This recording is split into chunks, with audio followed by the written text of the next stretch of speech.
Olá, caro aluno. Eu sou o professor Vitor, formado pela Universidade Unicesumar, que é a Universidade de Maringá. Eu sou graduado em Geografia e agora eu sou cursista no momento de pós-graduação em História e Geografia e suas linguagens. Bom, essa videoaula que eu estou gravando para vocês é justamente uma elaboração da minha tese final para essa pós-graduação, no qual eu vou realizar uma pesquisa com vocês. Mas primeiro, eu vou passar alguns conceitos para vocês sobre a tese que nós vamos abordar, para que vocês entendam e vocês consigam responder de forma mais sincera e mais objetiva, tá bom? Bom, a minha tese, ela é sobre geografia urbana e ela vai abordar patrimônios históricos e identidade regional. Vou colocar em modo apresentação e pronto. Bom, por que eu escolhi esse tema? Porque ele pode ser de fácil amparato, é um tema interessante, é um tema que vocês vão se identificar, porque é uma coisa que vocês veem no seu cotidiano, é uma coisa que está presente em diversas formas, seja ela em diferentes regiões, você sempre vai ter alguma coisa para relacionar a esse tema. Mas só que com a nossa vida cotidiana, isso se passa muito despercebido e muitas vezes ela é ignorada pela grande população, deixando esse legado, esse marco histórico, muitas vezes para segundo plano. Tá legal? Bom, eu vou explicar o conceito geral, tá bom, de patrimônio, e depois nós vamos se aprofundar na minha tese, que é referente ao ciclo do café e ao Centro Histórico de São Paulo.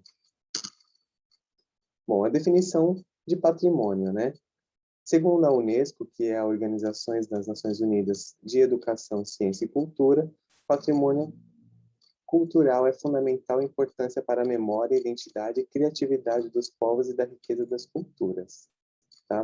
Então, o que isso significa?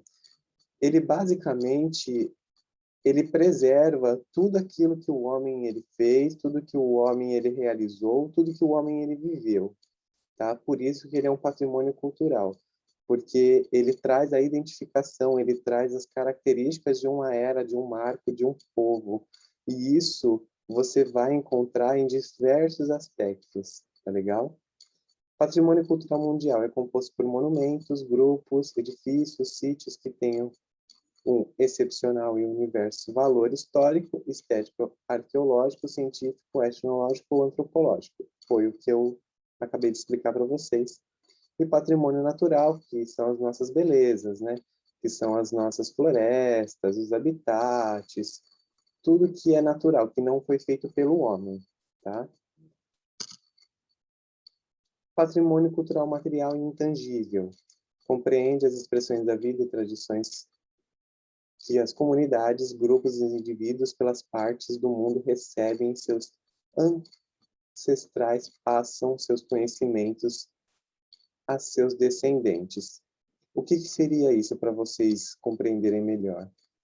Nós poderíamos dar o exemplo de folclores, de lendas, comidas típicas, danças, festas, tudo isso é patrimônio imaterial, entendeu? É uma coisa cultural que nós temos, que você pega, que você identifica, mas que ela não é tangível, né? Vamos dizer assim. Você não tem o tato daquilo, você não pode pegar ativamente.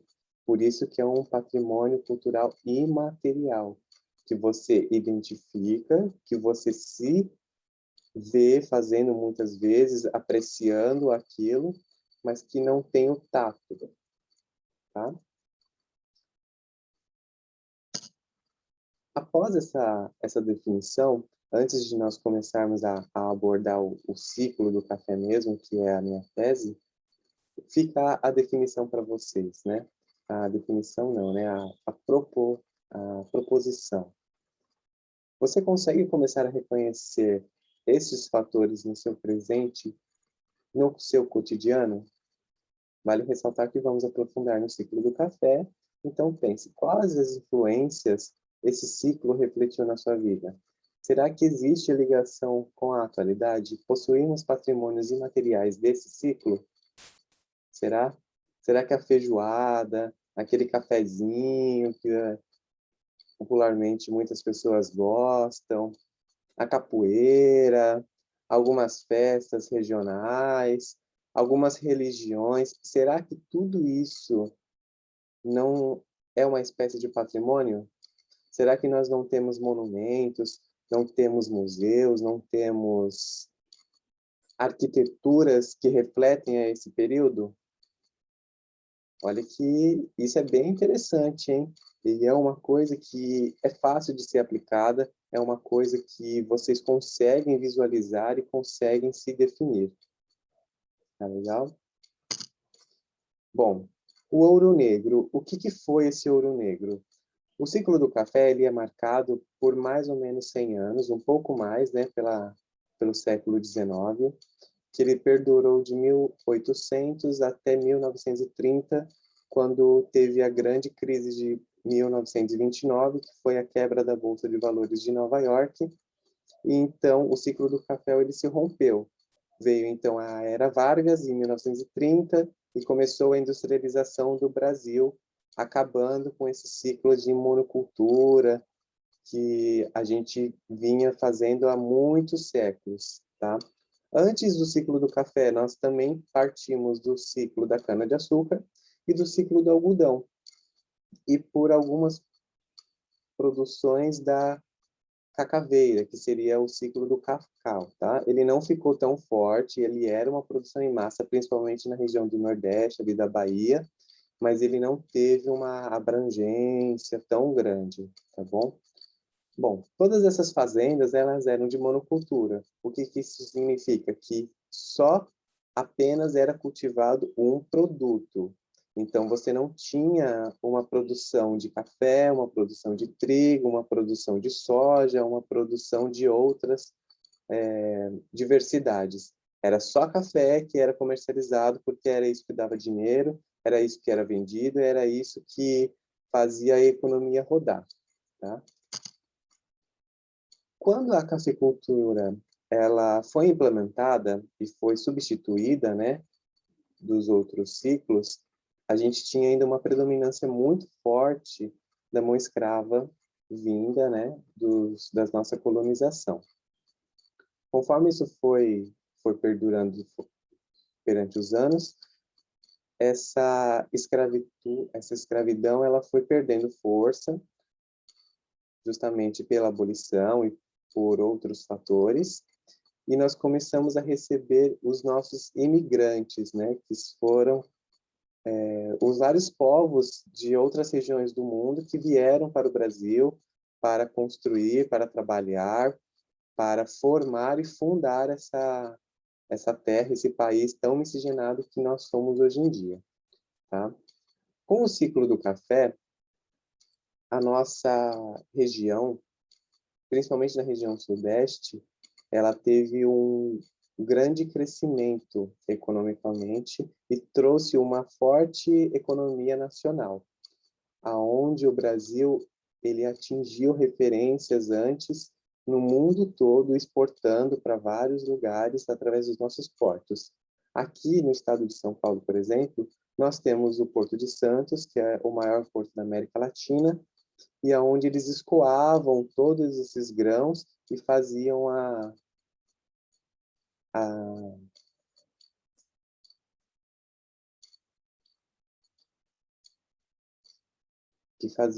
toda essa exportação. O ciclo do café, como eu já falei antes, ele foi extremamente importante na nossa economia nacional. Ele passou por uma decadência de mão de obra que resultou na imigração, na vinda dos povos vindo de outros lugares do mundo para se instalar, né, aqui nas terras brasileiras, porque aqui era uma terra muito vasta, muito rica, porém não tinha povos para colonizar, não tinha povos para plantar, não tinha povos suficiente para fazer a economia e a nação se desenvolver.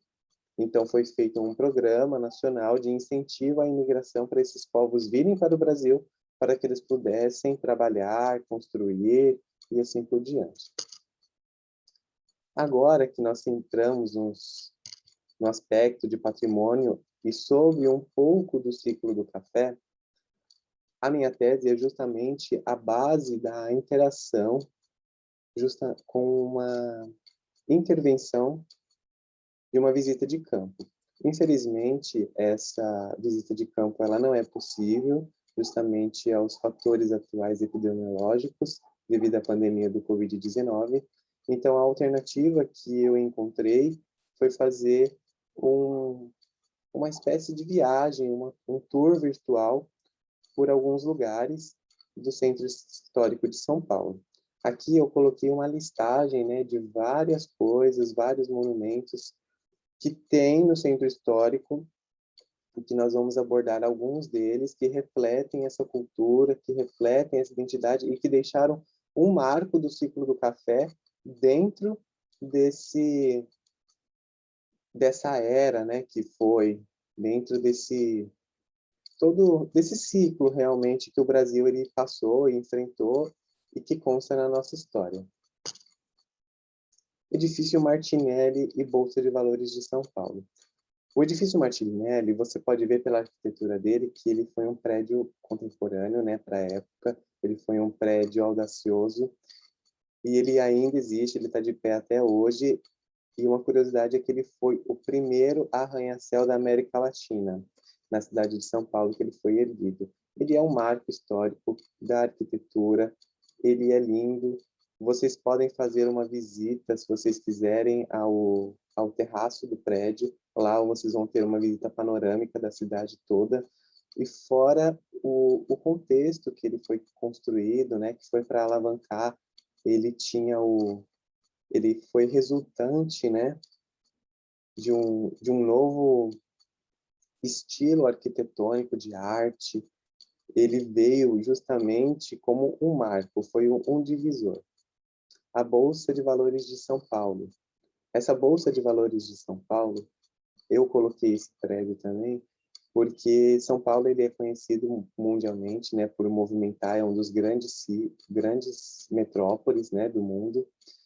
E a Bolsa de Valores de São Paulo é por onde era feito toda a venda, a comercialização desse produto, entendeu? Até hoje ele ainda funciona, porém de forma mais moderna, mas o estilo arquitetônico dele, ele foi muito importante para a época.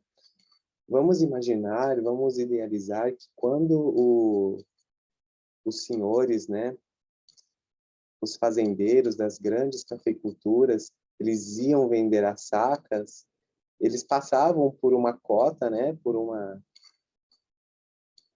pregão, como eles chamam hoje em dia, e essa cota ela era vendida e trazia muitos lucros, né? E quanto maiores eram essas cotas, mais dinheiro e mais riqueza a região ela tinha. A Bolsa de Valores ela também está localizada nessa região central de São Paulo e ainda é um prédio histórico. Painel Epopeia Paulista e Pinacoteca do Estado.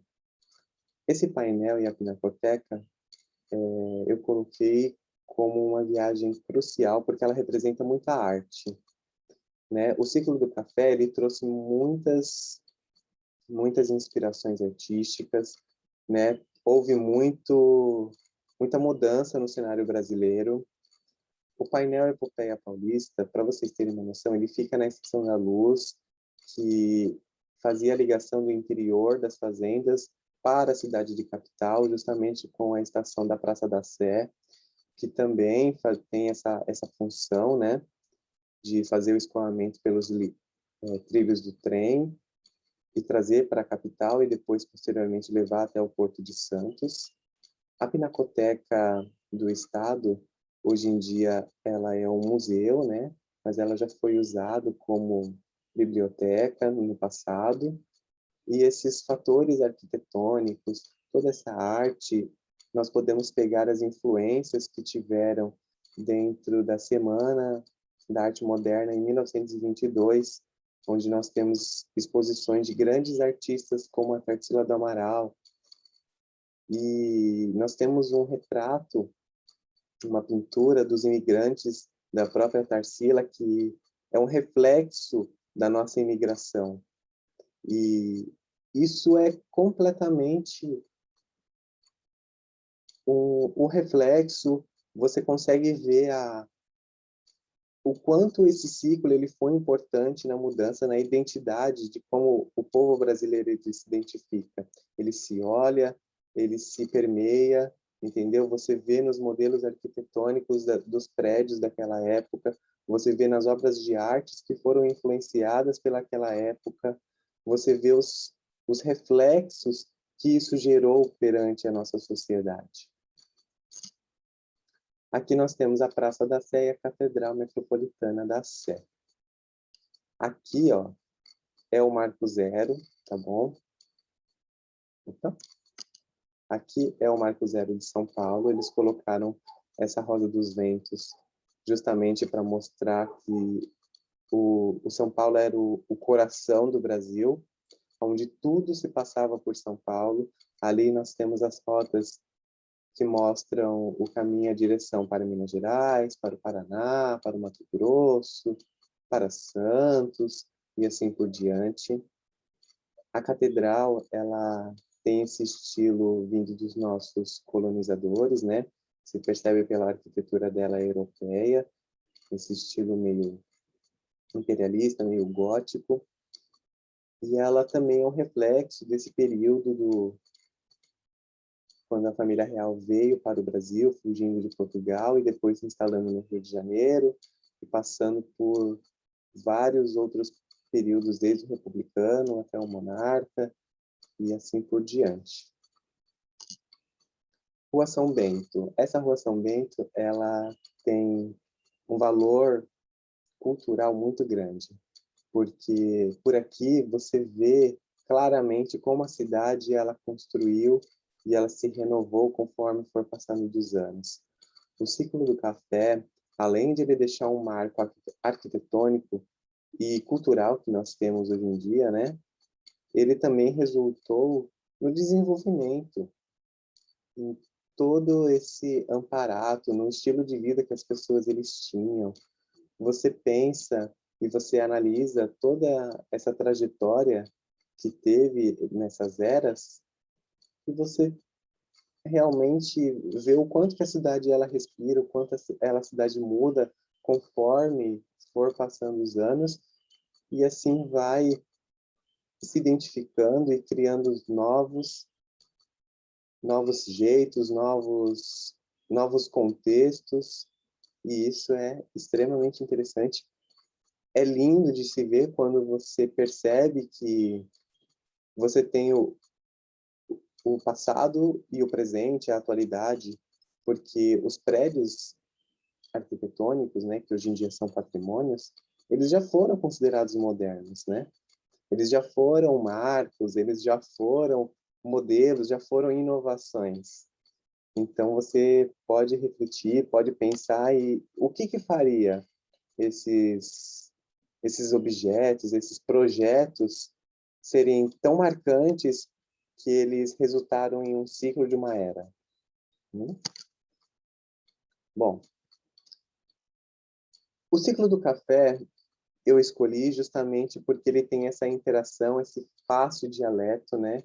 Esse fácil entendimento de vocês. Mas é possível também fazer isso de forma regional.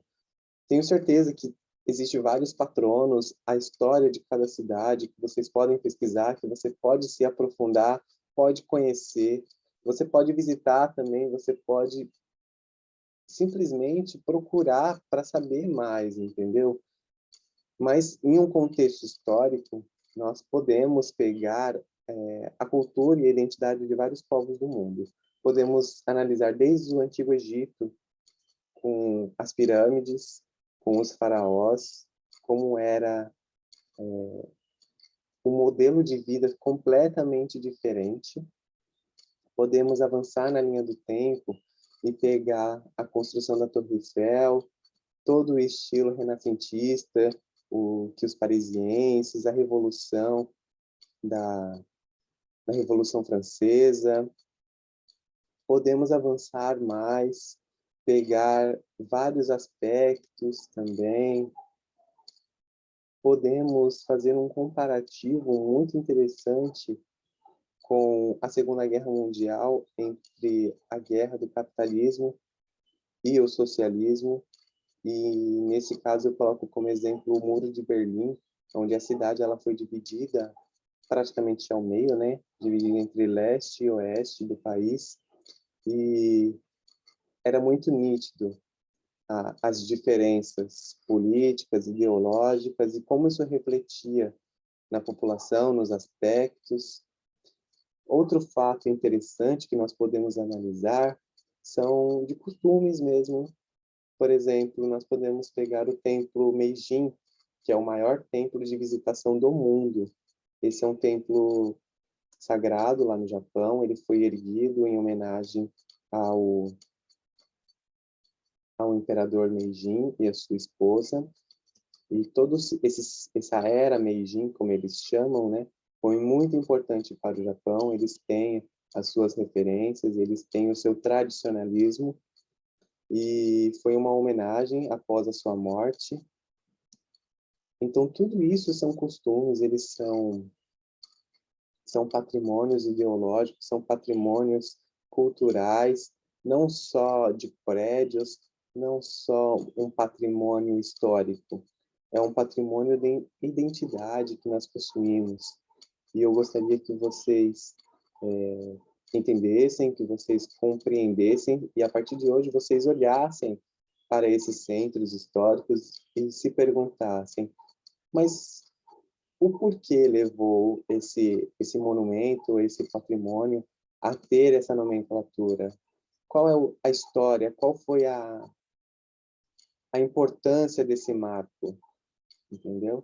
É muito interessante quando você tem essa curiosidade, essa perspicaz de conhecer o mundo. As coisas elas se tornam mais amplas, mais apura o seu senso crítico e melhora todo o nosso sistema socioeducativo. Agora que nós compreendemos um pouco mais sobre o ciclo e suas referências, eu estou disponibilizando uma pesquisa, tá bom? Abaixo vai estar o link na descrição desse vídeo também, para que vocês possam responder. Eu gostaria que vocês respondessem da forma mais sincera possível, para que depois eu possa fazer o levantamento e análise desses dados, justamente para que eu consiga fazer esse levantamento dessa tese e seja palpável, entendeu? Eu quero a resposta sincera de vocês. Coloquei aqui na tela para vocês terem uma ideia de como que é essa pesquisa. Ela não vai levar muito tempo. É tudo de alternativa, tá bom? Ela é anônima, vocês não precisam se identificar, então vocês podem ficar tranquilos em relação a isso. Não existe certo ou errado, só existe a sua opinião. É isso que importa. Eu preciso saber o entendimento de vocês, eu preciso saber o quanto isso foi relevante para vocês, para que essa pesquisa dê certo e que possa ser um bom amparato. Bom, eu espero que vocês tenham gostado, tá bom, dessa singela explicação, dessa rápida explicação. Ela não foi aprofundada. É lógico que o ideal é fazer todo esse ciclo, né, essa visita com calma, se possível com um guia em alguns determinados monumentos, para vocês conhecerem um pouco mais sobre a história, um pouco mais sobre as referências, um pouco mais sobre os lugares em si, mas não deixem de procurar, não deixem de apreciar, porque isso tem uma influência muito grande nas nossas vidas e simplesmente passa despercebido por todos não, né? Pela grande massa. E nós, como papel de educadores, temos que nos conscientizar e preservar cada vez mais para assim disseminar todo esse conhecimento. Muito obrigado, espero que tenham gostado e até a próxima.